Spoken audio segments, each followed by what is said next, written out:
Okay, let's get started. Welcome, everybody.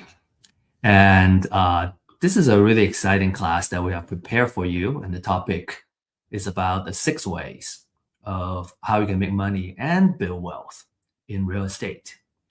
Now, usually the folks that are interested in this class and are in the audience today you're here because number one, you're interested in real estate as an asset class. In fact, it's a great asset class, right? It's something that you can feel and touch. That's all what we always say in terms of real estate. It's not like a virtual type of asset, and it has great potential for appreciation, depending on your strategy, of course. And we're going to talk about the different strategies where how you can make it appreciate and make it a great asset to own. Now, real estate investment is also a great vehicle to grow and secure your financial future too. And that's what we're talking about in terms of wealth building.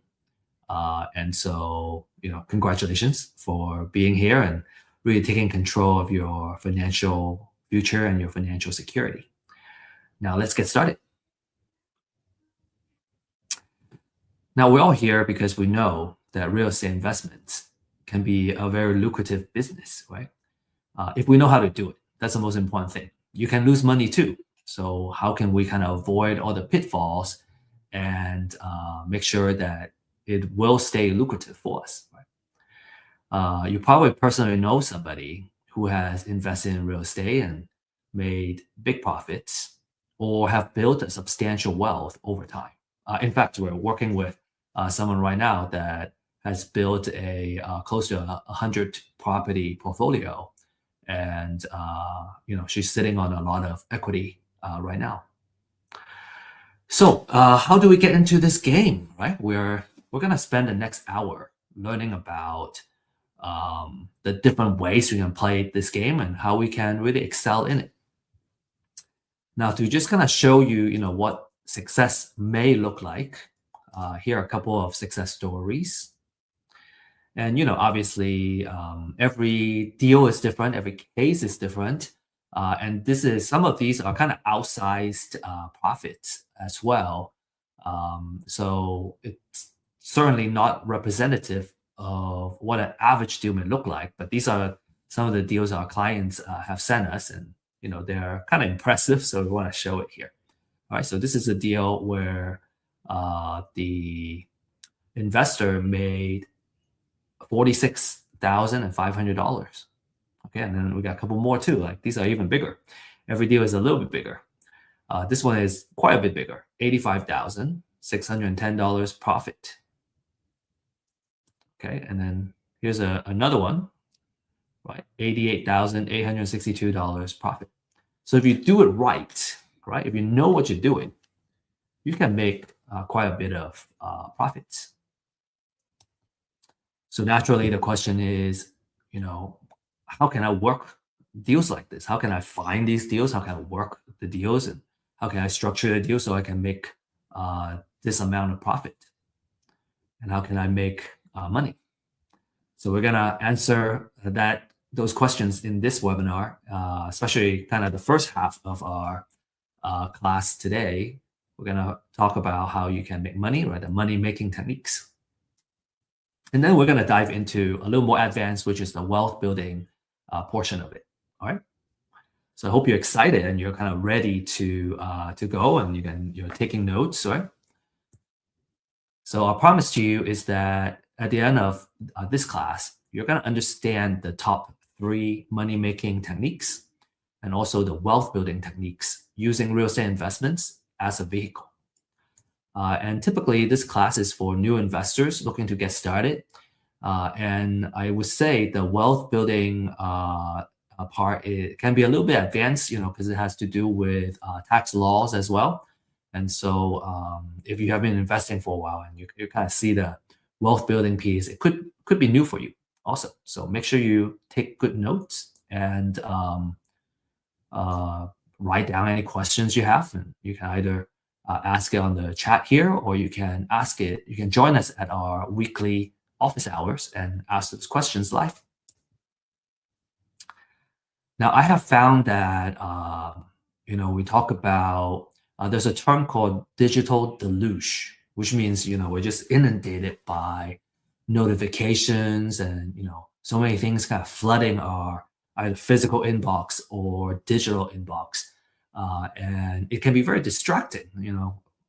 I have tried multitasking, and that is just not something that's very effective for me personally.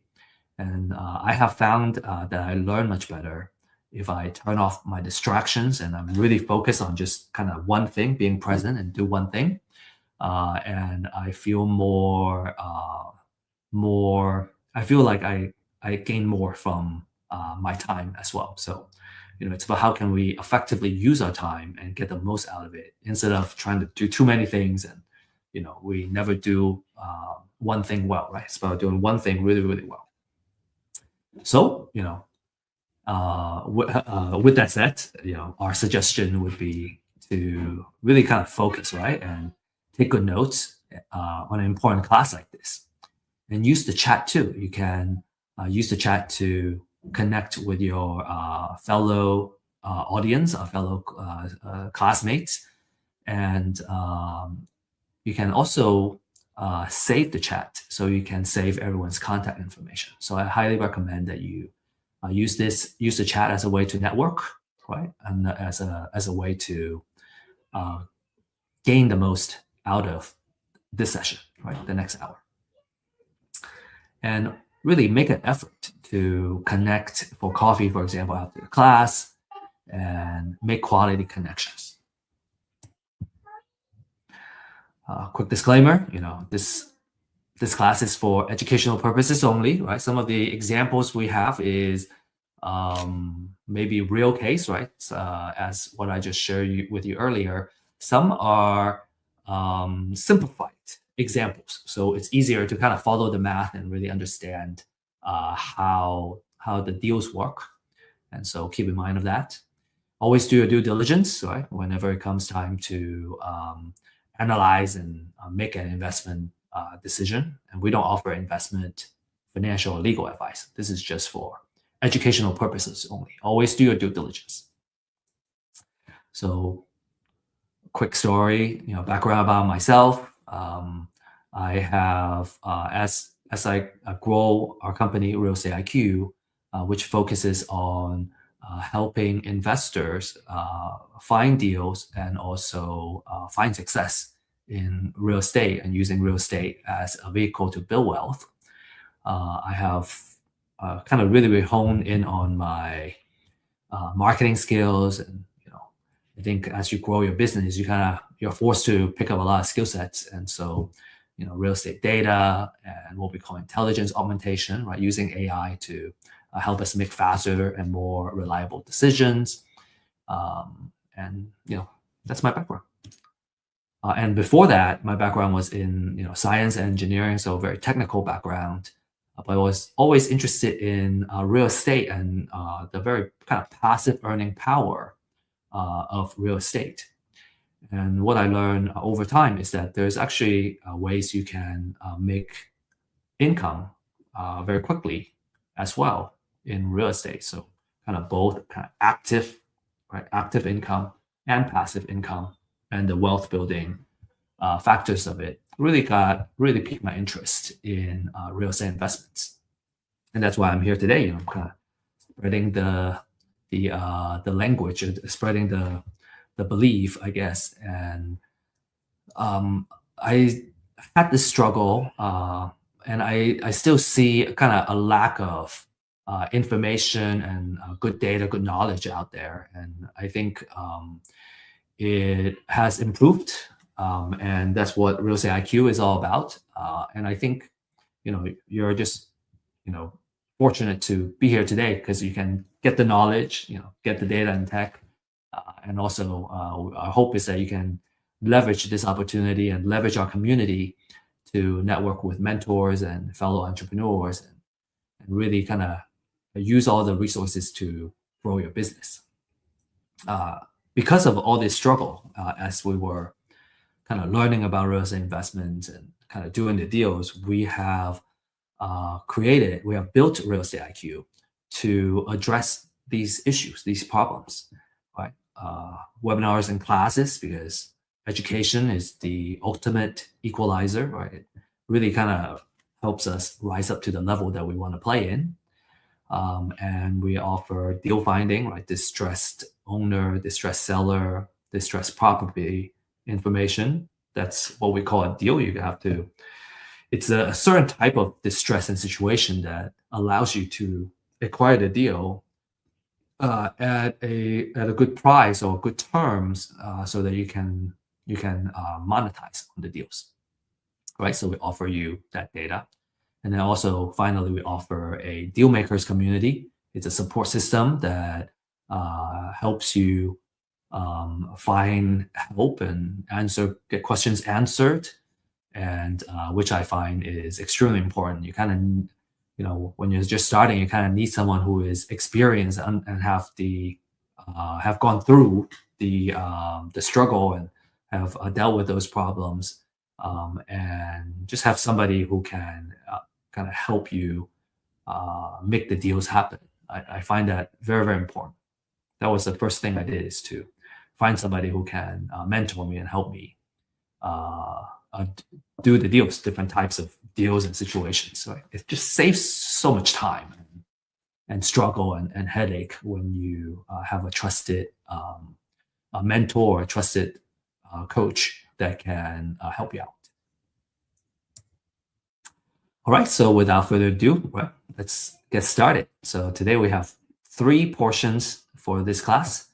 The first portion is going over money-making techniques, right? This is about kind of making quick, short-term money now, and how you can make a living using real estate. And then the second topic generally receives more attention because the long-term goal in real estate is usually about building assets that work for us, even when we are still sleeping, right? The passive earning techniques and how we can build the wealth, right, as we're sleeping. So that's a very exciting topic, and we'll go over that next. And then finally, we talked about a couple of bonus materials. If you have read about the introduction of this class, we got a couple of tools that we want to share with you, and that's our bonus material that we're going to share. Make sure you stay until the very end, and I'll share with you the link and the code, the QR code of how you can find and download these materials. Okay, so let's get started, right? So let's talk about the top 3 money-making techniques. And I would say the most popular one and the most lucrative one is fix and flip. So essentially, you're buying what we call an ugly house, right? It's an ugly house or outdated house, and you usually want to buy it at a discount.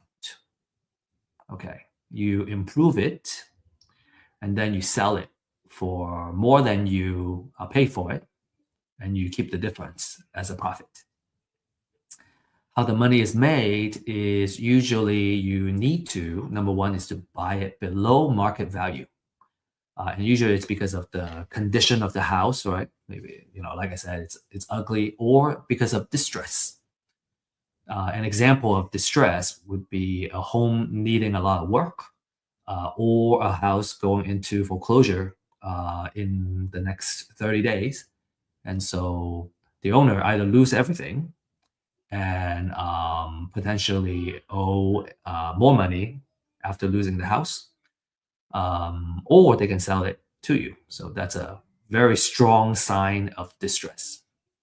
And then you add value through renovation. And you got to control the cost. You got to know, what you need to do to fix up the house to improve the property, and then you capture the what we call a spread, right? The sale price minus everything you put in the house, the purchase, the rehab, the financing cost, the closing cost, holding cost, everything, and then you get your net profit. And I'll have an example for you to kind of really visualize what the numbers may look like. The key benefit for fix and flip is that there is a potential for relatively big profit in a relatively short time. Usually maybe a quick project could be 3 months, maybe it can go as long as 10 months, up to a year. but usually it's months and not years. And you can build capital by what we call forced appreciation here, where improving and forcing it to appreciate. And you have a active and hands-on way of kind of controlling this project. And we usually say that fix and flip is more of a construction project. After you get the house, you gotta manage that construction project really well, control your costs and your schedule and the quality of the renovation, and improve it in such a way that you can sell at a profit. So risks, right? Everything has risk. You're gonna do, even sitting around, there's a risk to it as well. So the risk of fix and flip is that the price or buyer demand may go down during the time of your project. So just when you thought it's gonna sell high, if the price actually went down, then you may suffer a loss, right? It's possible. So you want to always be mindful of that, and that's why we also encourage our users and our clients and investors in general to really stay on top of the real estate market update. And we share this on a weekly basis in our Thursday live stream to share with you what's happening in the industry and what's happening with the market on a weekly basis. So you get to stay on top of it. All right, we call it about market risk, right? If the price tanks while you're in the middle of the project, you could be either wipes out whatever profit that you thought you would have, or you may suffer a loss. Okay, so let's be very real about that. Usually, you want to purchase it in such a way that you can account for a potential dip in the market, and the market is also seasonal. So, as you become a more seasoned investor, you've gone through and understand the different seasons, you are gonna make the right decision in terms of pricing and when you want to work on the project and when you want to put it on the market and all that. So you can, as you get more educated, you're gonna learn how to minimize and play with these risks, right? The other one, very, very important, is these are construction risk. So if the cost goes over, right, cost overrun, if you have contractor issues, you have permit delays, and making the project more expensive than needed. We do have a fix and flip workshop that you can purchase and attend, and I highly recommend that before you before you start a project, is to kind of learn the ins and outs of what you need to do, and then ideally work with someone who is experienced and can walk you through it. I think kind of having the education gives you the basic foundation and the language, and then also having someone experienced that you work with to kind of bridge that gap until you feel comfortable in doing that. I think that's a fantastic, that's a golden combination. Right, and then there's financing and holding risk. Usually when you do a short-term flip, you take out financing that has a higher interest rate, and if the schedule, right, if the construction goes over, actually we have a deal right now that has gone cost overrun and a schedule overrun right now that has increased the cost of the flip. The good thing was we were able to acquire the property with enough margin, right? And the discount was so big that we're still expecting to come out ahead.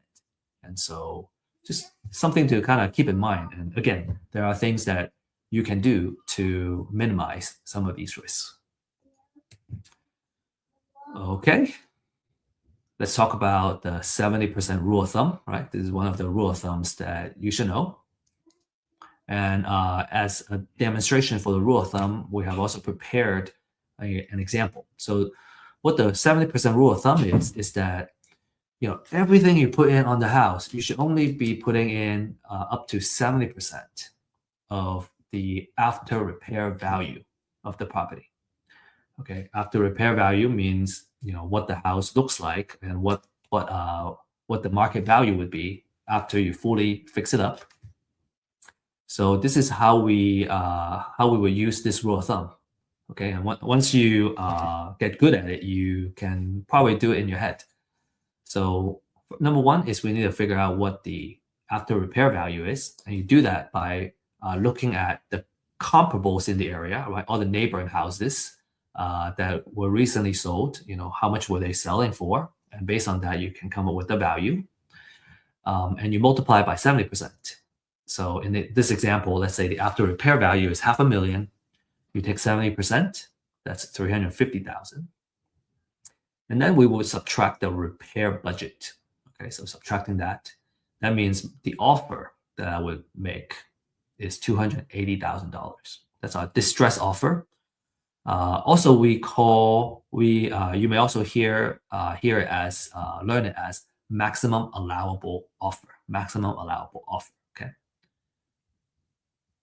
The glossary is going to contain all these terms. Now, if we kind of go back into here, right? So just kind of adding all the numbers up, how does it work? So if I purchase it at 280, then I put $70,000 in, and then that means everything I put in is 350,000, which means there is $150,000 or 30% of the spread, right? That's a margin, a profit that I can make. All the additional cost of the project, is gonna be accounted for in that 30%. And if there's any kind of margin of error, it's gonna be part of that 30%. So usually that 70% rule makes sure that in most cases there is enough margin built in that you're not gonna end up losing money on the deal. So that's a very important thing, is that we follow that 70% rule, and we only this is our maximum offer. This is the max we can offer based on this formula. And just to demonstrate what the other 30% would be, okay, here's an example. So 30% of the $500,000 after repair value is 150. And so with that, you gotta pay for closing cost. There is holding costs, right? Insurance, electricity, utilities,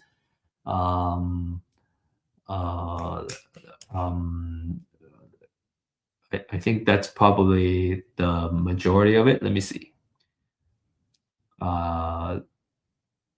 Utilities, you got home insurance, right? And if it requires landscaping to maintain the house or whatnot, right? Those are all part of the holding cost. And then you have the financial cost. Okay, financial cost means if I take out a hard money or private money loan, these are usually short-term, high-interest loans. If we leverage that, usually leveraging is gonna make it so that we can potentially make better cash-on-cash profit. And so some people may decide to use their own funds, but in this case, in real estate investments, people usually leverage a short-term loan, high-interest kind of lender to help with the purchase and the rehab of the property. And as a result, you got incurred this financial cost. There are origination fees and interest that you got to pay for financial costs. Now, as you can see, even if you account for that, you are subtracting all of those costs, you can still make, in this case, $90,000 of profit. That's still a really nice sized profit, considering that you just need to find a deal, right? You get financing. You probably need a little bit of capital and liquidity in your bank account in order to qualify for the short-term high-interest loan. Lenders usually want to see that you have liquidity in your bank, even if they are funding 100% of the deal. So typically, you're going to need a little bit of capital to play the fix and flip game. What else? In the fix and flip business, you are in the construction. business, right? You're managing this project, you're managing contractors, you're managing the budget, you're managing the schedule, what needs to be done to fix up all that.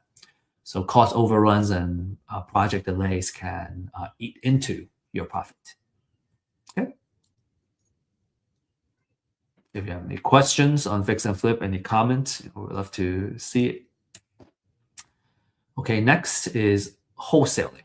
Okay, so wholesaling, we're kind of going down to the, in terms of the amount of capital that you need or liquidity that you need in your bank account. Fix and flip is going to require the most. Wholesale is going to require less. And then the third method is going to require the least. So in terms of wholesale, what you do is that you find a distressed seller, right?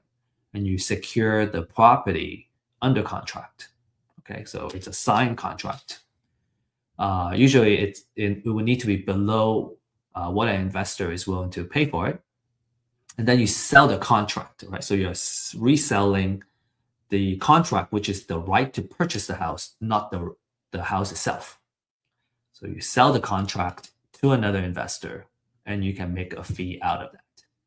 So usually the time frame for wholesale is much less, right? A fix and flip is a several month kind of project. A wholesale deal is just 1 or 2 months, right? 3 months or so to monetize. Okay. Your profit is the assignment or wholesale fee, and it's commonly a couple $1,000s, about 5 to 10% of the property price. Of course, it depends on the deal size as well. So the key benefit for wholesale is that it requires a low capital entry. All right, you can get started with very little money. You just need to pay for the marketing. All right, usually what you need is a list of distressed sellers or distressed properties that you can do outreach to, and then you got also pay for the marketing. You should have a marketing budget, right, as a wholesaling business. And you also need some earnest money to put the house under contract as well. There is no rehab or long holding period like fix and flip, so you avoid the construction and the kind of time risk.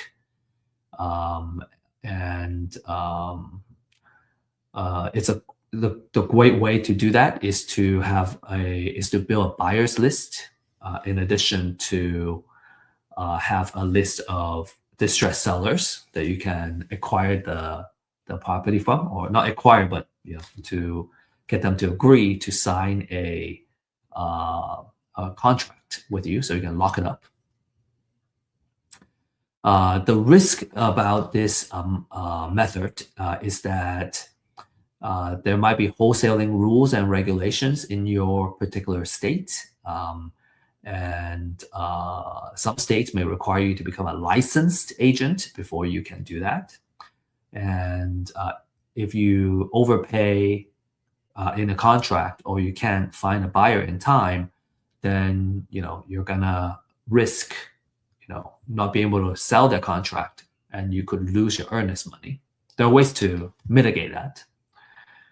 And you gotta get really good with lead generation and maintaining trust with your seller. So those are the things that you need to watch out for wholesale. This is a demonstration of a wholesale. So in this case, right, if you remember, everyone remember the example that we were running. Now, instead of doing the fix and flip itself, I'm a wholesaler, so I want to sell it to a fix and flip investor. So in this case, I need to subtract my wholesale fee. So let's say I want to make $20,000 wholesale fee, then the maximum offer that I would make is $260,000. So if I put it under contract for $260,000, I tack on my wholesale fee, then the investor can buy at $280, and they can still fit the 70% rule. And because of that, I have created value for the fix and flip investor. And the reason is it's not easy. It's difficult to find distressed sellers and putting it under contract. And the value that we're bringing to the market is that we got it under contract, and we got a seller ready to sell, and the buyer really appreciate that. Right? So as a result, we make the $20,000. And for a fix and flipper, as long as they can acquire a property with that 70% rule, and they're already going to make their margin, they would be happy to pay you a wholesale fee.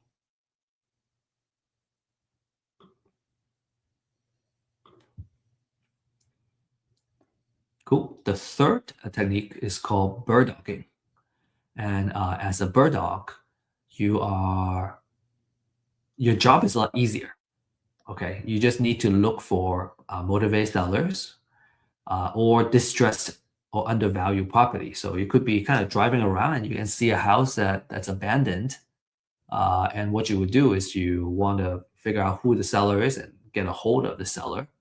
And in that case, if it's a abandoned house, and the owner, you can reach the owner. Usually, they will want to sell if you can help them to sell the house, and so and then you don't need to put it under contract. You just need to get the information, pass it on to either an investor or wholesaler that can put it under contract for you.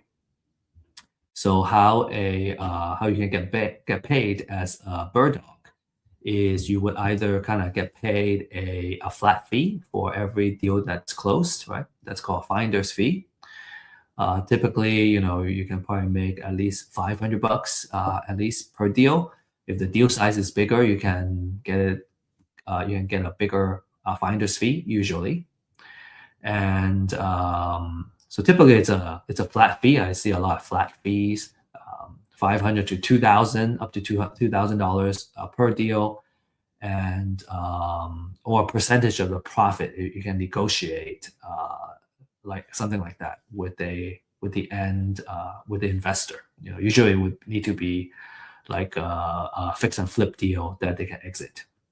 So payment usually happens at closing or right after closing, when the investor finishes when the whole transaction is done, and usually as a bird dog, it's recommended that you request to get paid at closing. It's the easiest.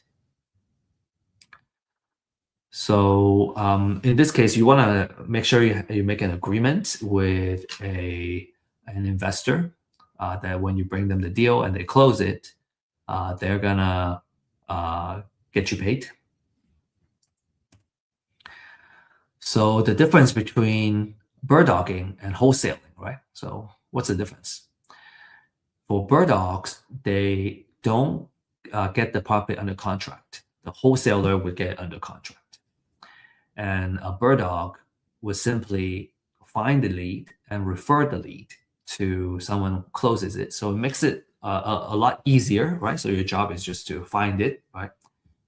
And refer the lead over to the investor that you work closely with. It has the lowest risk. It has the lowest amount of responsibility.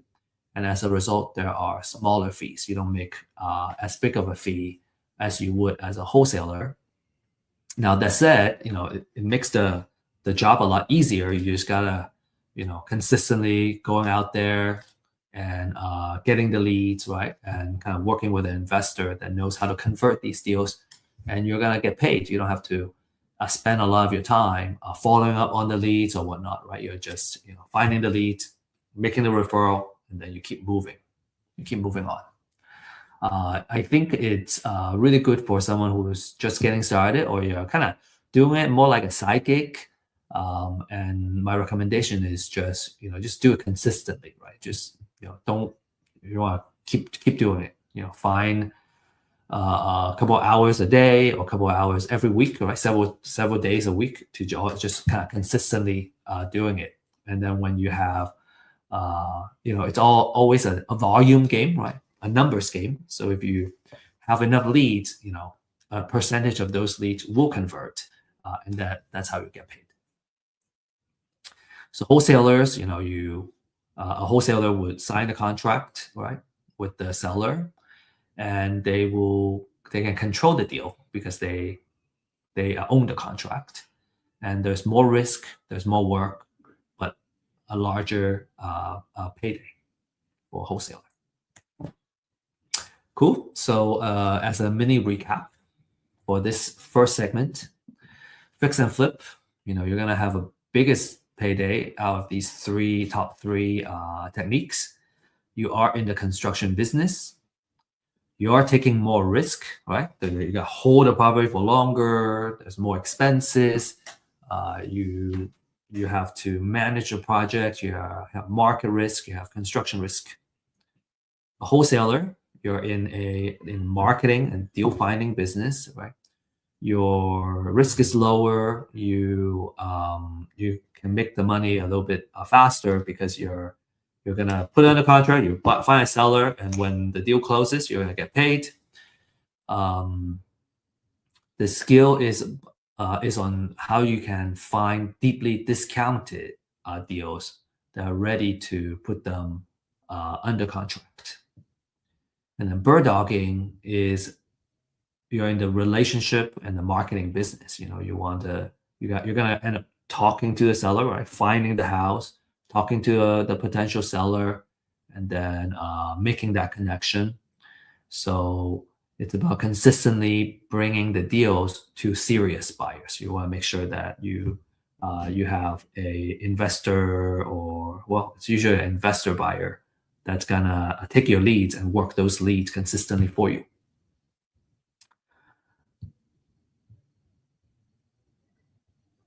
Okay, so that's our kind of money-making techniques, right? Short-term, relatively money, and then you either get a big chunk of payday after a project, the length of a project, or a little bit shorter time frame. You don't make as much, you still make some money, and then for bird dog, you make kind of a side hustle kind of money, and you can kind of learn the game. Some people are just satisfied,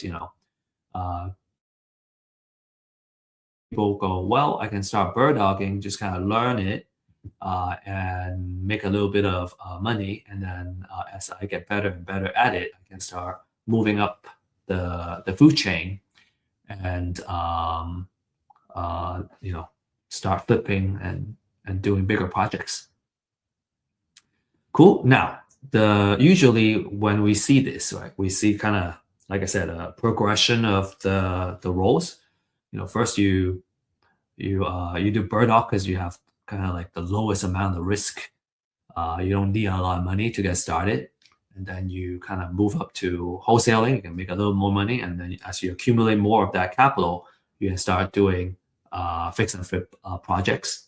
And then this is kind of lead into our next segment, is when you're starting to do fix and flip, you can start getting a big chunk of capital. So what are you gonna do? You're gonna just spend it? Well, no, usually you invest it, right? You either invest it in other asset classes, or you can invest it in real estate as an asset class in the form of a rental property. And that's kind of what we're gonna talk about as one of our wealth building techniques. Cool. We're gonna talk about the 3 wealth building techniques. Okay, so the first step is buy and hold. So you buy usually a pretty solid rental property, right? You put a good tenant in it, right? And you let them help you pay down the mortgage. They're gonna pay you rent every month, and you subtract after all the expenses that includes mortgage. Ideally, you have the leftover, so you have a monthly cash flow every month to as the owner of the property, in addition to the mortgage being paid down. So over time, mortgage gets paid down, you're building up equity, and every month you're getting a small cash flow. So it's a way of kind of building wealth and making money a little bit trickle at a time. You're not making a big chunk at a time, but you are slowly building that wealth. plenty of examples of properties, especially in the beginning. You probably have a smaller cash flow, but over time, as the rental lease number goes up in the area, you're going to be able to increase your monthly rent also.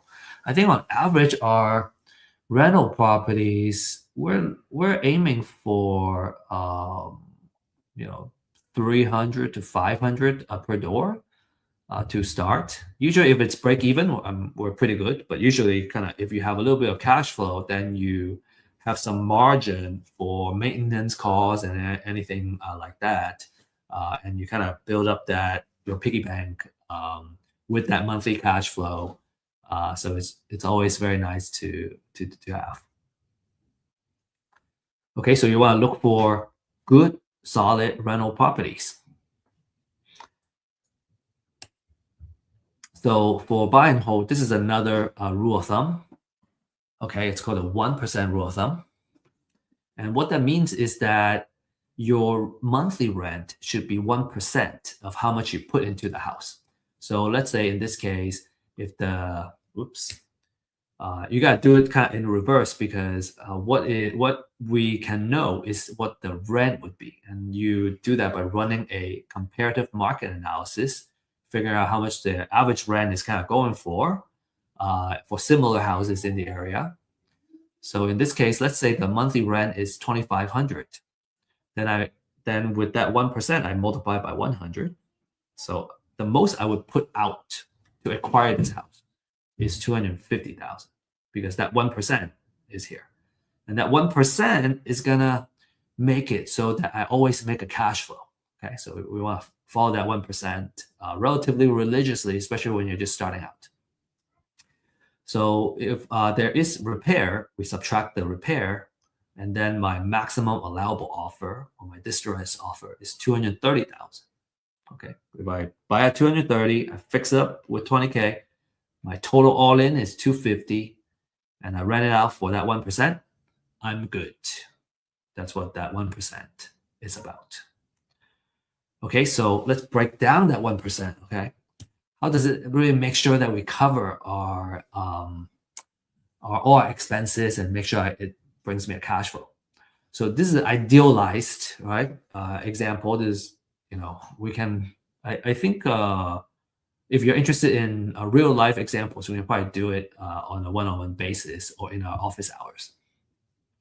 So let's say this is in this example, right, $2,500 a month. You have mortgage, which is principal and interest. Okay, relatively, it's like around this number, 1,200. The property taxes, insurance. If there's HOA, there's HOA, and then you should always have a small budget for maintenance of the house. After you subtract everything, you would make a monthly cash flow. Okay, so in this example, 575 is a pretty good number, or almost $600 to start, and that's just for one property. So, as a landlord, this is how much money I would make in one house, right? And that's relatively pretty passive income. If I manage it myself, if I hire a property manager, which we usually do, some of that there would be additional expense, right, for the property manager, but I would still make a cash flow. Now, if every month I make this much, then I will be able to make and that's just one house. If I have 10 houses, then I would make almost $6,000 a month. And that would make it about 69,000 a year. So if you have 10 houses, that's a little bit better than median income in today's world. If I own 20 houses, then I'm kind of 2 or 3 times of the median income. I would make 138,000 a year, and that's a really good way of making sure the property is making money for you. Right, really good way to make money. And in buy and hold, you're in the landlord business, which means you're going to be working with a property manager to help you manage your property, or you directly deal with the tenants, and you got to deal with tenants and toilets, all these issues. Your attention is going to be focused on making sure all your properties are leased, right? Good occupancy rate, and then generating cash flow on a consistent basis. So a couple of things that could be risky as a landlord is you have vacancy, high vacancy. In fact, we had a rental property that sat vacant for like 6 months. That really ate up our profits. In fact, we had to kind of keep the mortgage payments going, right? So that's a risk you want to be very cognizant of. Make sure you can reduce the vacancy, and then you want to have a good tenant quality so that they will keep your house well, and they will consistently pay you rent.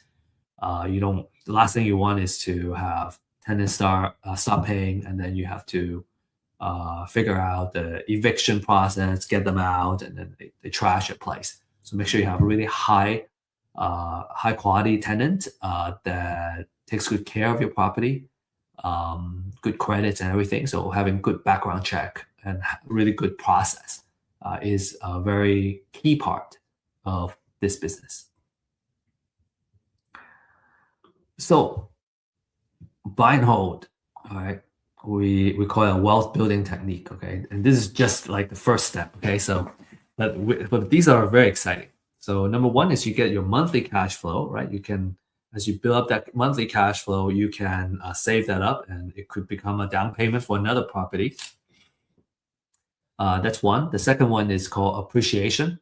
So there are two types of appreciation. One is naturally the house value goes up over time. And so that's what we call natural appreciation. We're not going to dive into why that happens and the kind of financial side of things, but let's just kind of take it as a given that there is a natural appreciation on the property. You can also do forced appreciation, where you, if you buy at buy a house that requires repair, and then you fix it up, you repair it, you can force it to appreciate. And then there is tax savings such as depreciation and interest write-off, operating expense write-off. And then finally, because every month you're paying the mortgage and you're paying down the principal, so you're building up that equity. So there is a scalability in this sense, where profits and the equity of one property can be leveraged to buy additional properties, and you can build a portfolio. And I think it's always a good way to kind of start. What's one way to kind of say is that if you start accumulating, right, a lot of these properties, kind of like playing Monopoly, right? You want to have all these houses. You can collect more rent, and then when you have multiple houses, then you can start going, well, okay, should I want to keep buying more houses, or should I want to change all of these houses into a hotel, right? Into a kind of bigger type of maybe a commercial property or whatnot. So this is kind of the way to do it. So there is relatively stability in buy and hold because you're less dependent on the short-term market swing, as opposed to flipping, and then you can always kind of ride out the downturns as long as the property continue to cash flow with a tenant in it.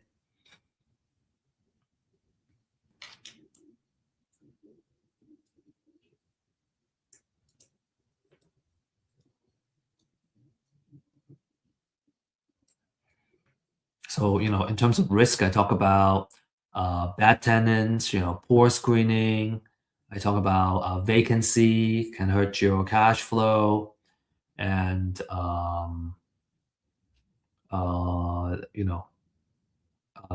if there's a oversupply of housing in the area, then you're gonna potentially sit on that vacancy. So you want to pay attention to those kind of risk and make sure that you really understand the local market before you kind of get into that. Okay, next is the Burr method. The Burr method is a way for you to scale your buy and hold strategy. So if you like, the rent that you're getting in one house, you want to do more of it. This is how you do it. You can kind of accumulate and build a portfolio of properties this way. So what Burr stands for is buy, rehab, rent, refi, and repeat. So number one is you buy a property that's distressed and undervalued. Okay, you could certainly buy a rent ready, move in ready house. Then you're not going to use this Burr method. You can buy it and just collect a rental. That's one way to do it. To kind of use this strategy, and we'll talk about the benefits of this strategy. Why we want to do this is that you want to buy it at undervalue and distressed, and then you are gonna rehab it and force it to increase in value. Okay, and now it's all nice and ready to rent. You rent it out, put a tenant in there, and then you can. Usually, when you do a rehab, you use a short-term, hard money or private money loan. So you would, after you put a tenant in, you can refinance it to a 30-year loan. And then when you refinance, you will buy out the existing loan, right? The short-term loan is gone. And because when you originally took the short-term loan, your value is here. After you rehab it, your value is here now, is much higher. So when you refi, you might be able to, usually you cash out some money, okay, because of the difference of when you first bought it, it was undervalued. After you fix it up, it's at a higher value. So when you do a refi, you can take cash out, and then you can use that cash as the capital to repeat this process. So how Burr makes money? Number one is force appreciation, right? That rehab pushes the value up after a few months of the project, and it creates equity beyond what the market appreciation, the natural appreciation can provide. Then the second one is you have an asset that's consistently creating a cash flow for you. So it pays down the debt for you in addition to having kind of the leftover profit that you can pocket every month. And then the capital gets recycled because when you do a refi, you take all that money out and you might be able to get some additional cash out as well. So now you can use it to reinvest into more properties. And then finally is the loan pay down, right? Because again, you got a tenant in there that's paying down your loan and you can build up that equity. So, in order to do this really well, you got to make sure that you have good discipline in your due diligence, right? You got to know your after repair value very well. You got to know your rehab very well, and your rent projection very well. Another risk is financing. So your short-term loan is expensive and also risky. So you want to make sure you kind of manage the rehab really well, and also you'll be able to kind of refi after. And then there's also lending risk, all right? Like, so what happens if after you fix it up, the house, you don't qualify or you can't get the refi money so that you can keep this wheel going. That's certainly a risk in terms of refinance. And so, in all, the Burr is more of an advanced form of buy and hold, and it's more of a scaling tool. It's still a really good long-term rental investing, but it really allows you to reuse the capital, and you can kind of grow a lot faster using this method. Because when you do refi, you're using not a bank conventional loan, but you're using a debt service, a DSCR loan, a debt service ratio, special loan for rental properties. So that allows you to really scale that. Okay, any questions you have, right? Feel free to use the chat or save it and ask it during office hours. We welcome it either way. Okay. Now let's talk about another step, right? Let's take this BRRRR step further, and then I'll have a really nice example to really kind of show and demonstrate to you, how to put all this together and how it works. This is super exciting. Okay, the third idea, the third I guess strategy is called buy, borrow, die. And in our Thursday live stream, John actually taught this in one of our sessions. He can explain it much, much better than me, but I want to really highlight the key points, right? So for buy, borrow, and die, this is what you do. You can do it in any kind of asset, right? But here we're talking about real estate as the asset. So if we use real estate as the asset for a long-term wealth and tax planning strategy, is you grow a portfolio of appreciating rental properties. You can borrow against the equity as the value goes up. You borrow against the equity. And then you let your heirs inherit those properties. And when they inherit the property, right, instead of selling, if you sell it, the taxes you gotta pay is based on how much you originally spent on it. But when your heir inherits it, they're gonna inherit it with at the value that it is today when they inherit the property. And so it's what we call step-up basis in terms of tax. So it's a really awesome way to minimize capital gains tax, and when you use it's a combination. It's a strategy that uses appreciation in real estate, cash flow, and the lending flexibility to provide money that you can spend during your life, and also deferring or avoiding the tax bill that comes from selling. Because when you sell, you incur capital gains tax. So it's a very advanced strategy, right? Highly recommend that if you're interested, talk to an experienced CPA that knows how to do this. And we're just here to kind of share with you a glimpse of what it would look like. All right. So this is how we do it. The buy, borrow, die.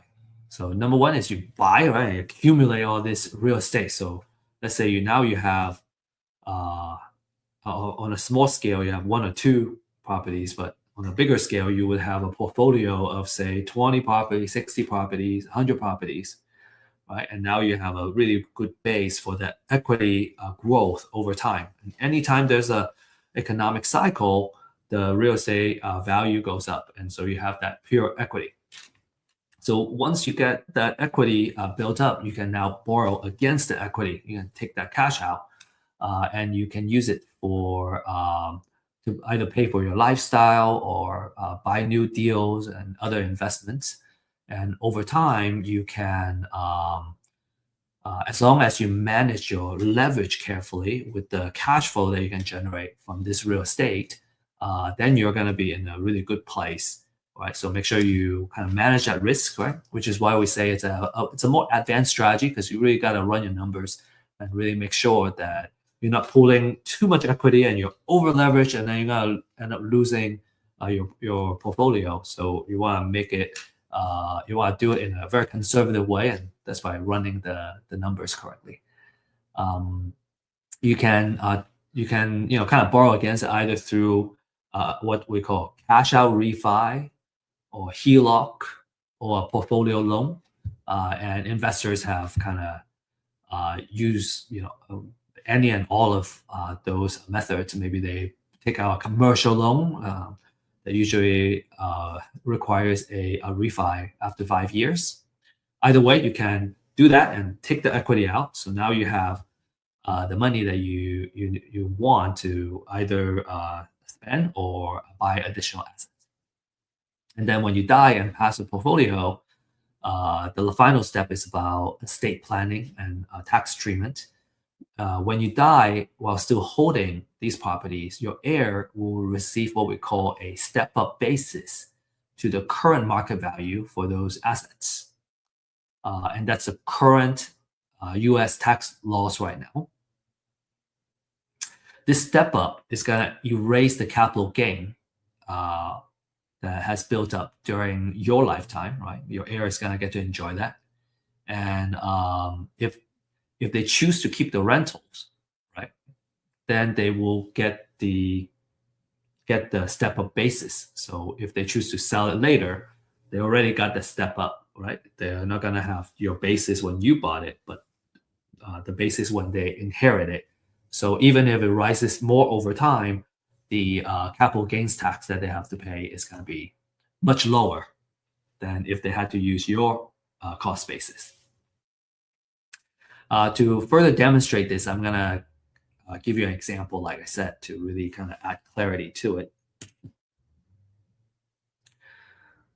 So before I jump to the example, of putting everything together, just want to stress that this is a advanced, what we call hold forever strategy, and it assumes you're comfortable keeping the properties highly leveraged, right, and having estate planning kind of together to put this together. It works best for quality rentals in a strong location, so you can continue to kind of have that cash flow going on, and having a conservative leverage in place. Make sure that your professional team is kind of all working together to make sure that this works. And then another thing is that the tax laws can change. So buy, borrow, die as a framework may change over time when the tax laws change. So you always want to stay on top of what's happening with the tax law and the legal piece while you employ this strategy. The last remark, look, another kind of more advanced is on the taxes, right? So the size of your estate matters. At the time of this class, there is a federal estate and gift tax exemption. So it's the maximum is at $15 million per person, or roughly $30 million for a married couple. And it's usually taxed at 40%. So basically, if you have less than 15 million as an individual or 30 million as a married couple, then you can qualify for the exemption, right? What you pass down. And then another thing is that each state can have their own estate tax. So, again, always kind of make sure you understand the state tax laws in addition to the federal tax law when you get this done, right? Make sure you have that estate planning in place before you really kind of dive into this. But what I wanted to really demonstrate to you, with all these caveats, is that if you do it right, this is a very exciting strategy because you can pass down a lot of your wealth to your next generation without having to worry about the taxes, right? They get to, this is how we can build generational wealth. Okay, so to really fully demonstrate this, so let's take the next 5 minutes or so going over these next few slides. Okay, really demonstrate this. Okay, so phase one. Okay, I'm gonna buy a property at 80,000, and I'm buying at a really awesome discount because the after repair value is it's worth 200,000. So now this is because I have to rehab the property. Right? I really have to do a lot of work, put $80,000 in. So my total cost basis is 130,000 when I first put it in. So my cost basis is 130. I borrow all of this with a hard money, 11%, say. But I got it done, and then I have built an equity of 70,000. Right, so that's the difference between how much it's worth now and how much I put into it. I have $70,000 of equity. Okay. So that's the rehab kind of phase, right? Purchase and rehab. Now I rent it out. I'm gonna rent it out, and because the house is worth 200,000, I can take a 80% loan basically from the bank. So 80% of that is 160. And let's just say these are the terms: 30 years term, 70% interest rate. Because the bank requires 20% equity, right? I'm gonna leave 40K equity in there, and I can take out $160,000 of the loan. So with that 160,000, I pay back my original loan, right? Because remember, this 130 was hard money. I pay that back, and now I pay all that back, and the difference is 30,000. So I have $30,000 that I kind of made, right? And it's tax free because it's a debt that I took out. And then I also benefit from having a reduced payment. Right? My interest rate is lower. Okay, so it's 12%.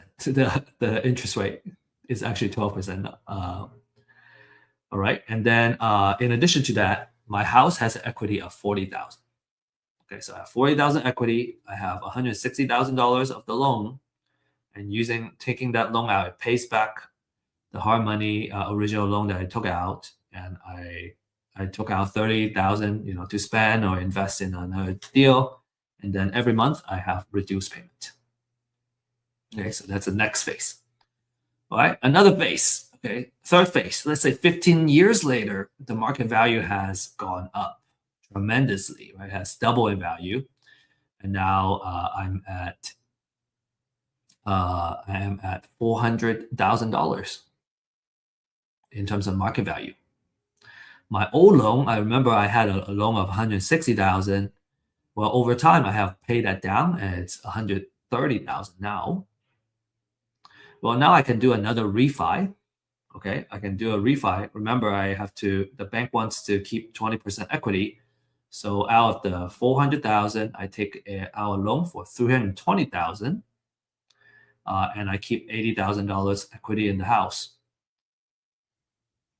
So that 320 I'm gonna use 130 to pay back the old loan.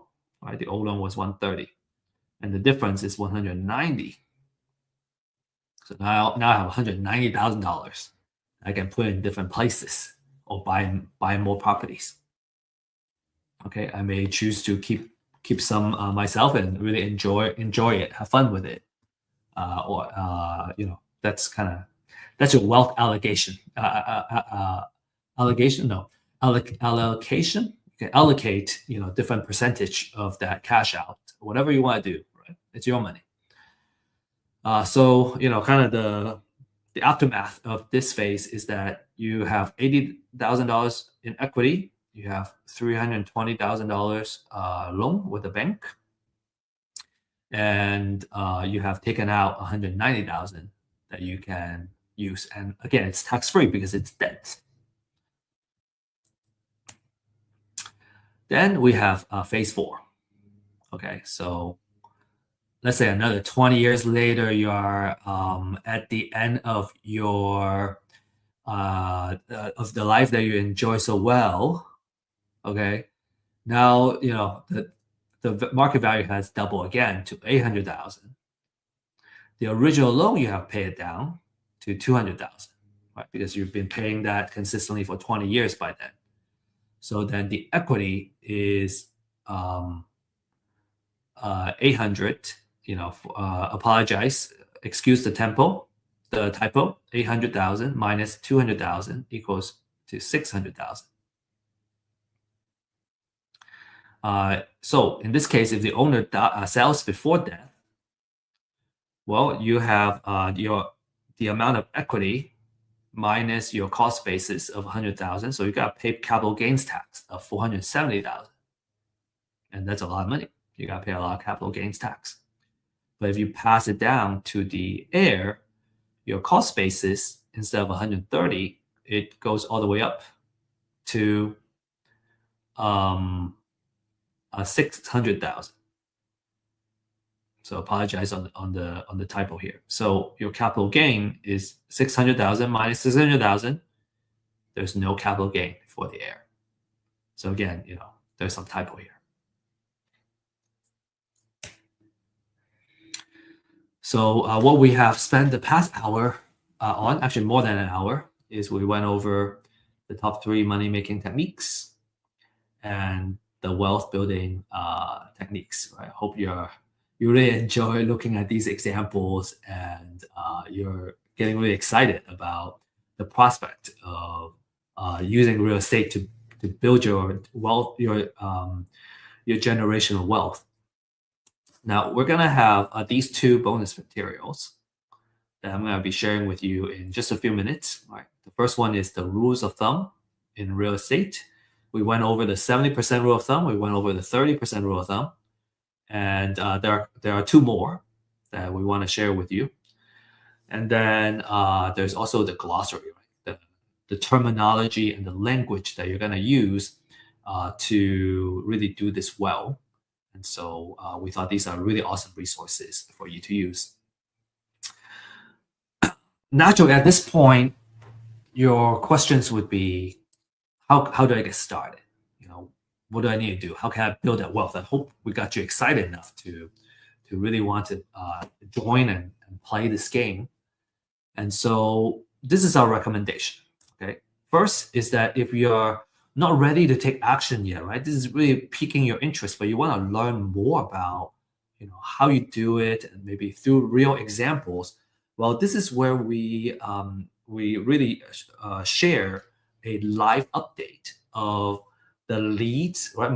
The distressed seller leads that we work on, the deals we have acquired and we're improving, and we're in the middle of building a portfolio right now.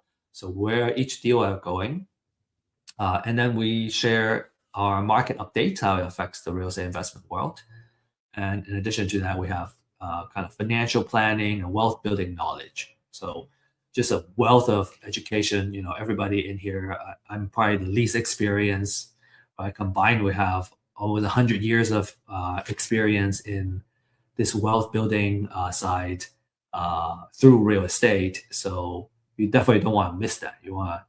You should be joining on a weekly basis to really pick up the necessary knowledge to play this game well. If you are ready to take action, then you want to, number one, right? As you remember, everything starts from buying a house at a discount. So you want to get a distressed sellers list. The more research, the better. This is our current offering for our distressed sellers list.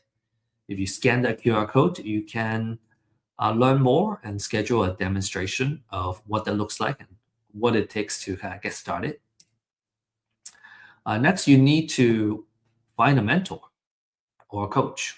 We highly recommend having someone that you can work with that would drastically increase the likelihood that you'll be succeeding in this game. And in fact, we have a deal accelerator program that's designed to help you do tons of deals, right? Do your first deal first, and then kind of start accelerating from there. So the QR code is specifically for that. Here are all the success stories that we have from our clients. Jordan, 2 deals, 60,000. Salvador, first deal, 30,000. Ismail, 80,000. And so if you want to, kind of join that exclusive club of successful clients, you can scan this QR code and schedule a one-on-one consultation. Let's see if this is something that that you need in your life, and let's see how our solution can help you reach your wealth building and money making goals. And as promised, I got a QR code here for you. You just need to scan that, and it's going to ask you to enter your email address. Just fill that out, and it's probably going to take you 2 seconds to fill that out, and you'll be able to download these 2 bonus gifts. And with that said, our time is up. Thank you for joining us. We want to wish you best of luck and happy investing. I look forward to seeing you in either our live stream or our office hours and get to know you and really help you reach your goals. So appreciate your time and look forward to meeting you in person soon.